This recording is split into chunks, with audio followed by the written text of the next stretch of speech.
Super star Krishna, Vijaya Nirmala, rebel star Krishnaraju, రేఖ నటించిన అమ్మ కోసం 1969 సంవత్సరంలో రిలీజ్ అయింది.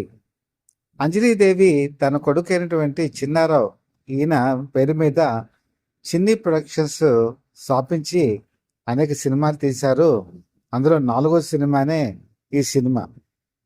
ఈ సినిమాకున్న ప్రత్యేకత ఏంటంటే తల్లి గురించి కొడుకు పడేటువంటి ఆరాటం, కొడుకు పడే తాపత్రయం, కొడుకు పడే ఆందోళన, అలాగే ఒక తల్లికి ఒక కొడుక్కి మధ్య ఉండే అనుబంధం ఈ సినిమాలో చక్కగా చూపించారు. ఆ అనుబంధం మనం ఎంత చెప్పుకున్నా కూడా తనివి తీరనిది, అలాగే వెల కట్టలేనిది. ఈ సినిమా ఆ రోజుల్లో థియేటర్లో చూసిన వాళ్ళందరూ కూడా చాలా ఆనందచకితులయ్యారు, ఆశ్చర్యచకితులయ్యారు. ఈ సినిమా ఘన విజయానికి ఈ తల్లి కొడుకు సెంటిమెంట్ కూడా ప్రధాన కారణమైంది. సూపర్ స్టార్ కృష్ణ ఆ రోజుల్లో ఎక్కువగా క్రైమ్ సినిమాల్లో నటించేవారు, స్పై థ్రిల్లర్స్లో నటించేవాళ్ళు, కౌబాయ్ సినిమాల్లో నటించేవాళ్ళు. ఇలాంటి తరహా చిత్రాలు ఉన్నటువంటి వాటిల్లో ఒక మదర్ సెంటిమెంట్ అనేది చాలా ప్రత్యేకమైనది. ఆ మదర్ సెంటిమెంటే ఈ సినిమాకి ఉన్నటువంటి ఒక స్పెషాలిటీ.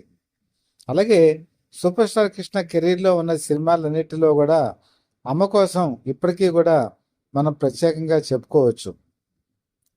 ఈ సినిమా మార్చి 16, 1969 సంవత్సరం ఏవిఎంలో మోహత్తపు షాటు అంజలీదేవిపై చిత్రీకరించబడడం జరిగింది. దీనికి మహానటి సావిత్రి క్రాప్నిచ్చారు. ఆ రోజుల్లో ఉన్నటువంటి అతిరథ మహారథులు ఎన్టీ రామారావు, జమినీ గణేశన్ లాంటి వాళ్ళు హాజరయ్యి తమ ఆశీర్వాదాన్ని అందచేయడం జరిగింది. అలాగే ఈ సినిమాకి వచ్చేవాడికి మరో ప్రత్యేకత ఏంటంటే అంజలీదేవి, పుష్పవల్లి వీళ్ళిద్దరూ కూడా మంచి ఫ్రెండ్స్. వీళ్ళు సినిమా పయనం సాగించినప్పటి నుంచి కూడా వీళ్ళకు ఉండేటువంటి అనుబంధం చాలా ప్రత్యేకమైంది. పుష్పవల్లి మిస్ మాలిని అనేటువంటి సినిమాతో తమిళంలో చాలా అగ్రస్థానానికి చేరుకున్న సందర్భం. అదే టైంలో అంజలీదేవి కూడా తెలుగులో చాలా పీక్ పీరియడ్లో ఉన్నటువంటి సందర్భం. కానీ అలాంటి పుష్పవల్లి తర్వాత కాలంలో వేషాలు లేక చాలా చిన్న చిన్న స్థాయికి పడిపోయారు. చివరికి కుటుంబం గడవటం కూడా కష్టమైపోయేటువంటి తరుణం.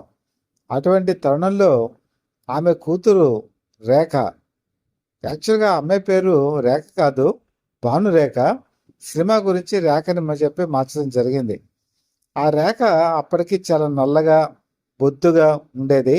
చాలా సినిమా ప్రొడక్షన్స్కి పుష్పవల్లి తీసుకెళ్ళి ఈ అమ్మాయికి వేషాలు ఇవ్వండి అంటే, ఈ నల్లమ్మాయికి వేషాలు ఎవరిస్తారమ్మా, ఈ అమ్మాయి అసలు హీరోయిన్గా పనికొస్తుందా అనే అవగాహనగా ఎగతాళిగా మాట్లాడిన వాళ్ళే నిర్మాతలు చాలామంది ఉన్నారు. అలాంటి తరుణంలో పుష్పవల్లికి ఏం చేయాలో తోచలేదు. అంజలీదేవి దగ్గరికి వచ్చి, మీరు అమ్మ కోసం సినిమా తీస్తున్నారు కదా, మా అమ్మాయికి హీరోయిన్ వేషం అంటే ఇవ్వచ్చు కదా అని చెప్పి రిక్వెస్ట్ చేశారు. అంజలీదేవి మేకప్ టెస్ట్ చేసి చూశారు. ఈ మేకప్ టెస్ట్ చేసింది కూడా ఎవరో కాదు, మేకప్ చీఫ్గా పనిచేసినట్టే మాధవరావు గారు. ఈయన కృష్ణ గారి దగ్గర ఉండేవారు. చేసి అమ్మాయి బాగుందండి, మేకప్లో బాగుంది, మీరు హీరోయిన్గా తీసుకోవచ్చు అని చెప్పి రికమెండ్ చేయడంతో ఈ సినిమాలో కృష్ణరాజు పక్కన హీరోయిన్గా తీసుకోవడం జరిగింది. రేఖకి ఇదే మొట్టమొదటి సినిమా. ఈ మొట్టమొదటి సినిమాతోనే ఆవిడ తన ప్రపంచాన్ని స్టార్ట్ చేయడం జరిగింది. తర్వాత హిందీలో కూడా అడుగు పెట్టారు. హిందీలో కూడా సూపర్ హీరోయిన్గా మారారు. ఇంకా కథాపరంగా వచ్చేటప్పటికి కృష్ణరాజు అంతవరకు కూడా వాళ్ళిద్దరికీ చాలామంది హీరో, విలన్ ఇలాంటి క్యారెక్టర్స్ వేస్తున్నా ఈ సినిమాలో అన్నదమ్ముల క్యారెక్టర్స్ వేశారు. కృష్ణరాజు పోలీస్ ఆఫీసర్ క్యారెక్టర్ వేస్తే కృష్ణ దొంగ క్యారెక్టర్ వేయడం జరిగింది. ఓ విధంగా చెప్పాలంటే మహాభారతంలో కర్ణుడి క్యారెక్టర్ ఏదైతే ఉందో ఆ క్యారెక్టర్ని సూపర్ స్టార్ కృష్ణ పోషించడం జరిగింది. ఈ సినిమాని పాపికొండల ప్రాంతంలో చిత్రీకరించాలని చెప్పి ప్లాన్ చేశారు. అప్పటికి కృష్ణ, విజయ నిర్మలకి తిరుపతిలో పెళ్లి జరిగింది. జరిగి కూడా ఎక్కువ కాలం కాలేదు. సరే, పాపికొండలు అంటే మీకు తెలిసిందే, వాళ్ళు రాజమండ్రి చేరుకున్నారు. రాజమండ్రి నుంచి పాపికొండలకు కూడా వాళ్ళు బోట్స్ ద్వారా వెళ్ళారు. వెళ్ళి అక్కడ చిత్రీకరణ జరుగుతున్నటువంటి సమయంలో వాళ్ళందరికీ కూడా పాపికొండల దగ్గర ఉన్నటువంటి విలేజ్లో షెల్టర్ని ఏర్పాటు చేయటం జరిగింది. వసతికి అంతా కూడా ఏర్పాటు చేశారు. కానీ సూపర్ స్టార్ కృష్ణకి విజయమ్మలకి ఒక బోటు క్లబ్లో వాళ్ళకి మంచి అరేంజ్మెంట్స్ చేయమని చెప్పి నిర్మాత ఆదినారాయణరావు అడగటంతో అప్పట్లో జర్నలిస్ట్ మోహన్ కుమార్ అని ఉండేవారు. సూపర్ స్టార్ కృష్ణకి చాలా సన్నిహితులు. రాజమండ్రి నుంచి ప్రత్యేకంగా ఒక హౌస్ బోట్ని తెప్పించారు. ఆ హౌస్ బోట్లో కృష్ణ విజయమ్మల వారం రోజుల పాటు స్టే చేయడం జరిగింది. పగలంతా షూటింగు, రాత్రి అయ్యేటప్పటికి ఈ హౌస్ బోట్లోకి వచ్చేసేవారు. ఇటువంటి తరుణంలో చిన్న చిన్న వానతుంపర స్టార్ట్ అయింది. జనగా అప్పటికి మే మంతు. మేలో వర్షాలు పడవు, కానీ వర్షం మహావర్షంగా మారింది, పెను వర్షంగా మారింది, బీభత్సంగా మారింది. చివరికి అది తుఫాను కింద మారింది. గాలి విపరీతంగా వీచడం మొదలుపెట్టింది. అలాగే మీకు గోదావరిలో కూడా నెమ్మదిగా కదలికలు స్టార్ట్ అయ్యాయి. అలాగే చిన్న చిన్న సుడిగుండాలు కూడా ఏర్పడటం జరిగింది. దాంతో అందరూ కూడా భయకంపితులయ్యారు. చివరికి అనుకున్నట్టుగానే ఈ బోటు క్లబ్బు ఆ చెట్టుకు కట్టినటువంటి తాళ్ళు విడిపోయాయి. అది చిన్న రంధ్రం కూడా పడి నీళ్ళు ఆ బోటు క్లబ్లోకి రావటం మొదలుపెట్టింది. చివరికి అది లోతట్టు ప్రాంతానికి వెళ్ళిపోవడం ప్రారంభించింది. పాపికొండల్లో గనక లోతట్టు ప్రాంతాల్లో గనక వెళ్ళిపోతే ఆ ప్రమాదం చాలా తీవ్రత ఎక్కువగా ఉంటుంది. ఒక్కసారి లోతట్టు ప్రాంతాల్లోకి వెళ్ళిపోతే ఆ బోటుని కాపాడటం దేవుడి తరం కూడా కాదు. సూపర్ స్టార్ కృష్ణకి ఈతొచ్చు, కానీ విజయనిర్మలకి రాదు.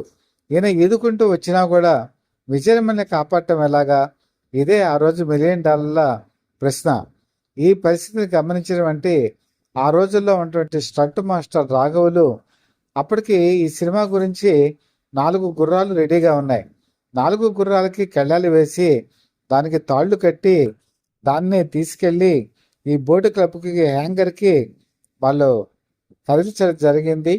దాన్ని పట్టుకొని నెమ్మదిగా ఒడ్డుకి లాగటం జరిగింది. అదృష్టవశాత్తు ఆ బోటు క్లబ్ అక్కడ ఒడ్డుకి చేరింది. సురక్షితంగా వాళ్ళు బయటపడ్డారు. ఆ విధంగా కృష్ణా విజయనిర్మల ప్రాణాలను కాపాడిన ఆ పాపికొండల ప్రాంతం ఇప్పటికీ అప్పటికీ కూడా ఆ యూనిట్ సభ్యులందరికీ కూడా గుర్తుంటుంది. ఆ రోజు యూనిట్లో ఉన్నటువంటి మేకప్ చీఫ్ మాధవ్ గారు ఇప్పటికీ ఉన్నారు. ఆ క్షణాలను తలుచుకుంటే ఆయన కళ్ళమ్మట కూడా నీళ్ళు వస్తాయి. అంత పెను ప్రమాదం నుంచి సూపర్ స్టార్ కృష్ణ విజయమ్మల తప్పుకున్నారని చెప్పి.